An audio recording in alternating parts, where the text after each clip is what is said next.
Eagles a week ago. Here, diving in for a score early in this game to give the Patriots a 7-3 lead, his 7th rushing touchdown this season, second most among QBs behind Kyler Murray. That was the Patriots' first offensive touchdown in the first quarter. Says something about their struggles this season. Sam Darnold missing his 3rd game this season with a recurring shoulder injury. Joe Flacco here looking for Brashad Perryman and Baldy. Joe Flacco raining down the deep ball like the 2012 postseason. Yeah, I mean, he got the deep ball going. I mean, he finally got some timing with those receivers. Remember, Brashad Perriman was with them with the Ravens. He knows them. All right, maybe I was exaggerating a little bit, but the Jets offense showing some signs of life. So was toe tap on the sideline, crowd on 1-2. Oh, beautiful throw and catch. 6.2% chance of a completion, according to Next Gen Stats. That's a man from Duke right there. He knows where he's at in the end zone. Yeah, I know Baldy loves his Blue Devils. And here's Flacco. Say, look, he's got to get a little air under it, right? All right, let's go to the 3rd quarter. Jets up 10. Patriots looking to bring it within a score. They'll do so with Rex Burkhead plunging into the end zone for Bill Belichick to make it a 3-point game. Final seconds of the 3rd quarter here. Jets still up 3, answering back Brashad Perryman. 2nd touchdown of the game. 2nd time he gets past J.C. Jackson here, Baldy. J.C. Jackson's a great corner. I mean, he lost his balance right there, but if you make a mistake, you got to make him pay. And J.C. Jackson leads this league in interceptions, but you can't play corner on your backside like that. Go to the 4th here. Jets up 7, 27-20. Final 6 minutes. Joe Flacco getting a little greedy, TD. Yeah, I mean, he was feeling it, making some deep passes, some explosive plays early. He tried it, but Jackson got him. JC with a little redemption, and Cam answering back, maybe not quite. Jacoby Myers, who was terrific on the day, and Cam's favorite target could not quite connect for the deep shot. Let's go 6 plays later after a 4th down conversion. Cam Newton to Demir Bird. 31 yards all the way across field and down to the Jets 3. Nearly dives into the end zone, but his foot was just out of bounds. Patriots, though, knocking on the door here, guys. At the 2-minute warning, Cam, 3rd and goal. QB sneak for the score. Thought they might entertain going for 2, right? Cam has always done. Yeah. I mean, I feel like he's back at Auburn when he's doing that kind of stuff. They tie it up with the extra point from Nick Folk, and what a great time for the Patriots pass rush to come alive with Dietrich Wise getting the sack on Joe Flacco. Jets would punt it away. Here comes Cam Newton. They got 1 play to get into field goal range, and Cam, with his guy on the night, Jacoby Myers, comes up with the catch, and let's bring on the former Jet, Nick Folk. 51 yards for the win as time expires. Patriots avoid the 5-game losing streak, getting the win. Their 3rd of the season, dropping the Jets to 0-9 on the season. Cam Newton, 27-35, 274 yards and 2 rushing touchdowns on the night. Flacco giving the Jets some juice, especially in the first half, just not enough. They only had a handful of plays in the 4th quarter. The Patriots absolutely dominating in time of possession in the 2nd half. Baldy, what allowed the Patriots to get back into this ball game in the 2nd half after being down 10 at the half? Well, you just mentioned it. You know, the ball possession. I mean, the first drive that they had of the 3rd quarter was 7.5 minutes. The second drive for a touchdown or for a field goal was over 9 minutes. And so they played keep away from the Jets. And then the longer they stayed on the field like that and converted so many 3rd downs, Rex Burkhead, 1 3rd down conversion after another, they were able to really develop a rhythm. And that's what the game plan was. It wasn't to go deep. It wasn't to have explosive plays. It was to possess the ball. And that's how Cam played the game. They had Jacoby Myers looking like a pretty good new addition of Julian Edelman in this game, working the middle of the field. And Cam was very efficient, didn't turn the ball over, and made a lot of big throws and a lot of throws to stay on the field to execute those long drives. And, Baldy, I think what stood out to me was Cam was not trying to do too much in this game. And I think, he looked at the tape and said, there's times when he's trying to carry the entire team. Tonight, it looks like he saw the guys that he was working with. You talk about Myers and the guys out there playing for him. I just thought that Cam was not trying to force things. Like you said, he protected the football tonight. He ran the ball 10 times.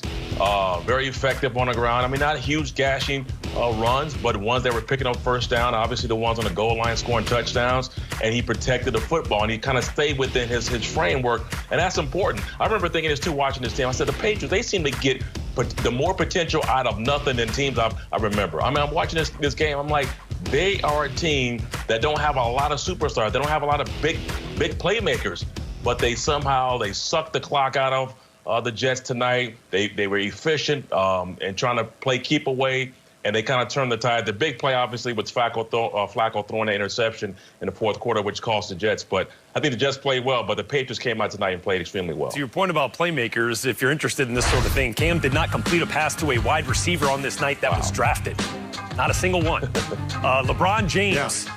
Heck of a game. Cam Newton, big time all night long, weighing in on this one. Game-winning drive to add to it. So let's double down here, TD, on Cam Newton. Because in the first half, man, I saw that hit that Ashton Davis put on him. That whiplash, it looked like that might have rattled him for a second. But, man, he composed himself, especially in the second half, TD, and really started to lead this team back. Listen, we know what Cam can do. We know the game that he likes to play in. Cam feels like he's super involved and engaged in the game when he's running the football and when using his legs. We saw that tonight. They were not afraid to use Cam in short yardage situations. They weren't afraid to use him on the goal line, and that's what he can do. Again, I'm just watching this game, and I'm like, okay, who are the other guys that's going to stand out besides Cam Newton? And I think he understands that he has to be able to do more, but not try to do too much and put his team in jeopardy. And I saw Cam tonight that seemed like he kind of struck the perfect balance with what he was doing out there on the field. Well, TD, I think Cam is their biggest weapon, Yeah. I mean, look, Jacoby Myers has a career night. He had more catches and yards tonight than he had in the first 7 games combined. Damiere Byrd is a guy that can win on the outside a little bit. They don't have tight ends. They throw to backs, they throw to Myers, and really it's up to Cam right now to 2 rushing touchdowns. On 4th and 1 in that second quarter, they just give it to Cam. Don't hand the ball off to James White. Just let Cam keep those drives alive. And right now, when he plays like he did tonight, I don't care if people say, well, it's the Jets and they haven't won a game. I mean, they play Baltimore next week. You play that style of football against Baltimore, you play keep away like that. I mean, that's winning football. They overcame the mistakes, the penalties, things like that. But the strength of this team, to me, is Cam and a very veteran offensive line. There's a lot of Super Bowls in especially Jack on Mason, the interior. Dave Andrews, and James Tooney. And so those guys have been in big games, comeback wins. That's the strength of this team, along with Cam, and you got to ride that. Look, for the Jets, this was maybe their best effort of the season. And Baldy, whether it's Joe Flacco or Sam Darnold, to have their top 3 receivers healthy in this game, is that at least something to build on after the way we saw them execute some of those explosive plays? No question, Rhett. I mean, I was around this team a lot in the preseason. I mean, Denzel Mims got hurt the first day of training camp. Brashad Perriman was out the whole time. Their best and most consistent player, Jamison Crowder, has missed a lot of time this year. This was the first time all season that all 3 starting receivers were on the field together. And so not just that, but they haven't been practicing together. Right. Joe Flacco missed all of preseason. Practice, training camp is important. The season is their training camp right now, and you saw a glimpse of what this offense can be when all 3 of those players are on the field and the type of plays that they're capable of making. The big thing that stood out to me, Baldy, was the deep shots that Flacco was taking downfield. And that was the difference in this offense. This is not an offense I'm used to seeing them take these deep shots down the field. And Flacco was feeling himself a little bit. He felt like he was going back to 2012, man, where he was awesome in the playoff. So when you have receivers and you talk about continuity, guys who are now on the field, they're now there, and you can rely on them to be present. We talked about that. Availability is your greatest asset. And so they got those guys there. Flacco played extremely well. And the other thing that I noticed, too, was, for me, I think the Jets looked at the Patriots as, now we can finally take this team on. I think they looked at them a little bit like they were wounded, and they can come into this game, and they had a chance to beat the Patriots. And that hasn't been the case for a very long time. So I think that kind of motivated them a little bit as well. Yeah, no question. So the Jets still looking for win number 1, but the Patriots snap a 4-game losing streak, thanks in large part to the way that Cam Newton played, especially in the second half. A pair of rushing touchdowns, one to tie the game, and a big-time throw to Jacoby Myers to set up the game-winning field goal. Lisa Salters caught up with Cam after the win.